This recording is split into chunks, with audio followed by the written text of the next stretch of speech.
Cherish the Dog and Playtime Papillons presents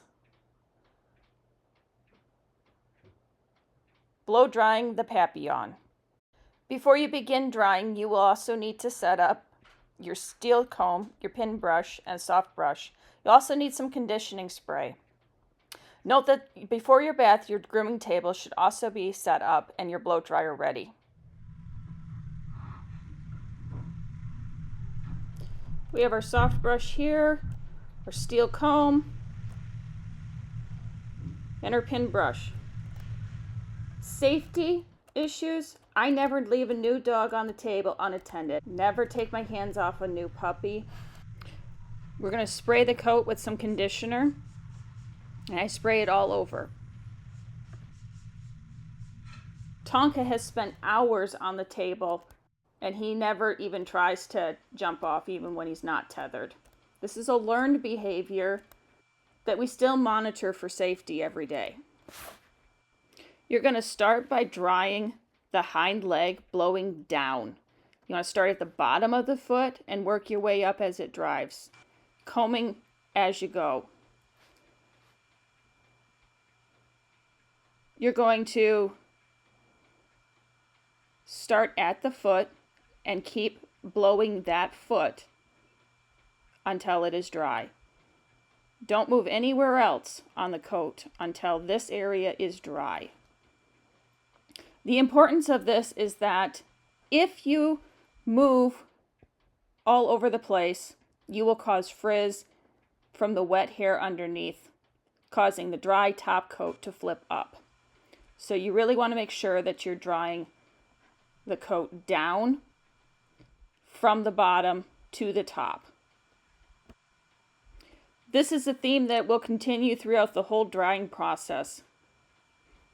But if you want the coat to lay flat and lay down, then you have to start with the hair underneath before you move to the top coat. So you're always starting with the bottom and working your way up. You're always starting with the back of the dog and working your way forward.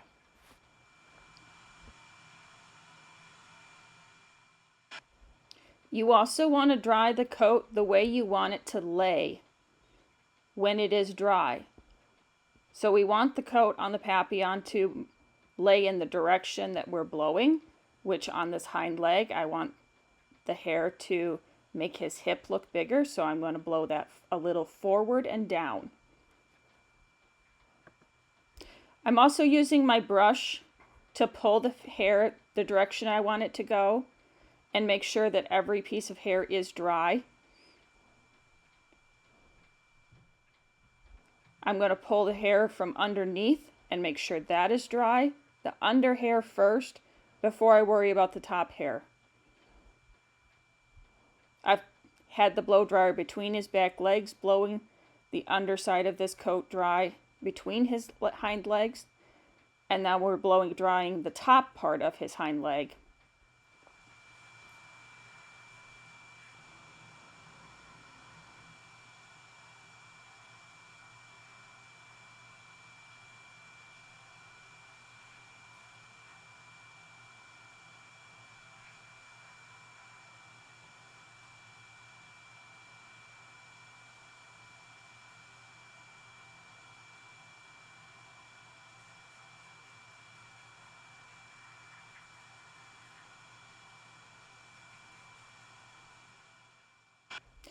One of the biggest mistakes I see people making is that they move forward in their drying process before the section they are currently drying is actually dry. You can clearly see at this point that his lower foot up to his hock and his hip are dry before we've moved on to the higher side of the hip by the stifle and higher up towards the hip bone. Continuing to pull down with the comb. Anytime your comb gets a little stuck in the coat, this is dead hair that needs to come out, but your comb will help pull out dead coat. Your pin brush will help separate the hair so that the drying process goes easier, I'm going to move the dryer back and forth across the coat just to make sure that every section is dry. When you're blow drying, you can see what is wet because it's still crimpy, like it's been permed.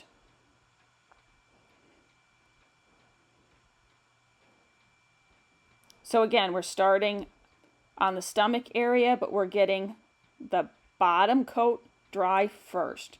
So all underneath his belly needs to be dry before we move above that. If you see any other hair spots that are wet while you're drying, go back and dry them again. The front leg, we're going to continue to pull that hair backwards. The reason why we have to dry the back leg first before the front is you'll notice that the blow dryer is pushing the hair from the back leg backwards, and we wanted that dried forwards.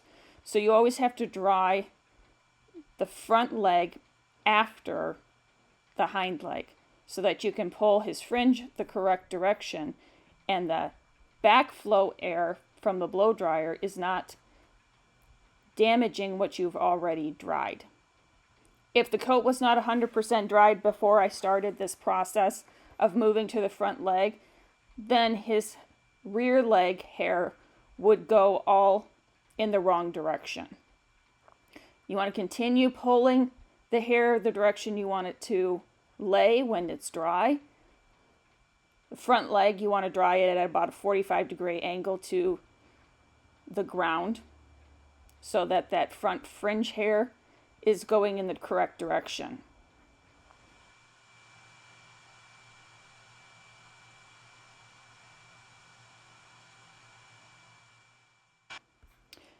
We're continuing to dry this same side of the dog, making sure that every single section of this side is completely dry. And go back and forth, bottom to top, rear to front.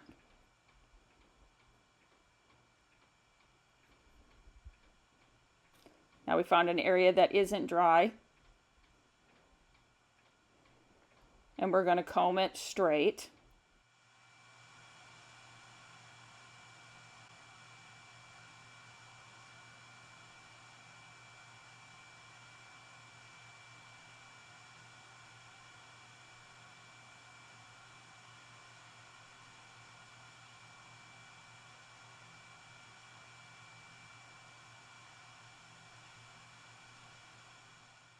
You notice when I'm blow drying that the nozzle is always facing towards the ground.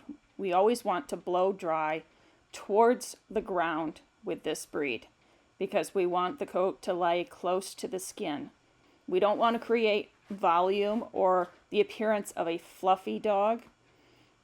This is not a double coated breed that we want to create volume. We want the coat to be flat and close lying to the skin, which is why we want to blow it down.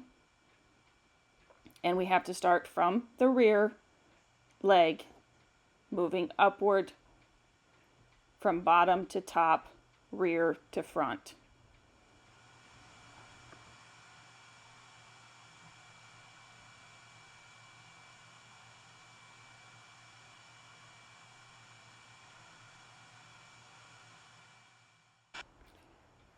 We are going to make sure that the coat is completely dry on this side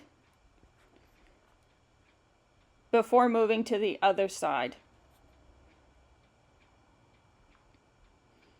Combing and making sure that every single section is completely dry.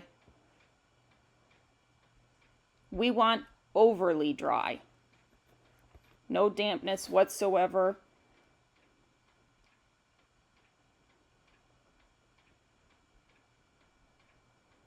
The ears are still completely wet. We haven't dried the ears yet.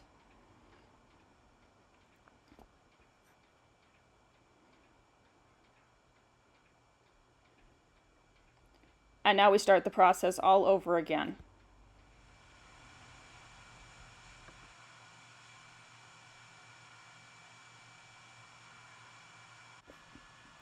tail. We want to blow dry the tail the way it's going to look when the dog's tail is over top of the back. So I'm going to blow dry the hair straight down, the left side of it and the right side, and then I'm going to blow dry to create that fan look, blowing it towards the ears so that it lays forward the direction I want it to go when it's over the back. We then are going to have to re-dry the top coat for any water that may have gotten in it, the direction that we want the top coat to lay, which is the opposite direction of the tail. So you want to make sure that's completely dry. One more time, go back through, make sure the whole coat is dry, both sides, before we do the ears. With the blow dryer in my arm, I can direct the airflow towards the ear to blow it up and give volume. This is the place we want to add volume. For big, round ears, you have to dry them so that they are round and fan out. The same concept with the ears. We dry the base of the ear first, holding the wet hair towards the tip of the bottom of the ear to the tip of the ear. We will dry the hair up and towards the back of the dog. You'll need both hands to do this correctly. One hand combing straight, one hand holding the ear, and your arm holding the dryer end. The dryer has to be far enough away and on a low enough speed as to not twist the hair. Drying the ears straight is all about the dryer airspeed.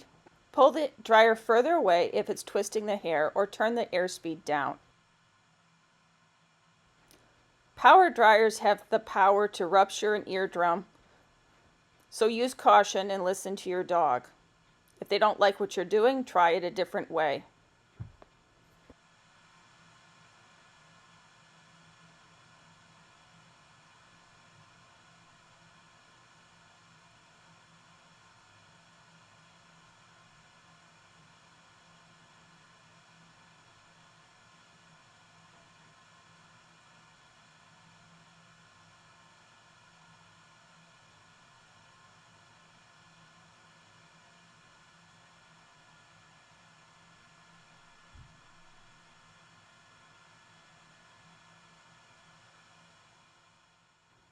We want the hair to fan in a circle around the ear when drying the front side of the ear.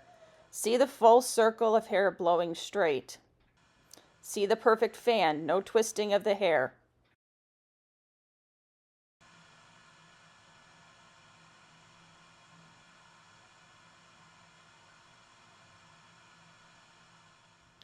If necessary, you can take the ear out of the grooming loop so you can make sure the ear is completely dry in the finishing touches. I always keep at least one hand still on the dog while doing this for safety.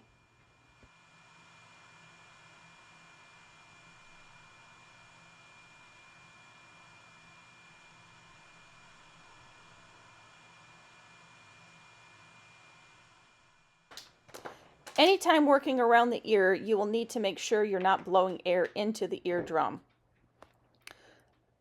Power dryers have the power to rupture an eardrum, and you need to use caution. I'll usually stick my finger in the ear or pinch it closed gently, depending on what I'm drying.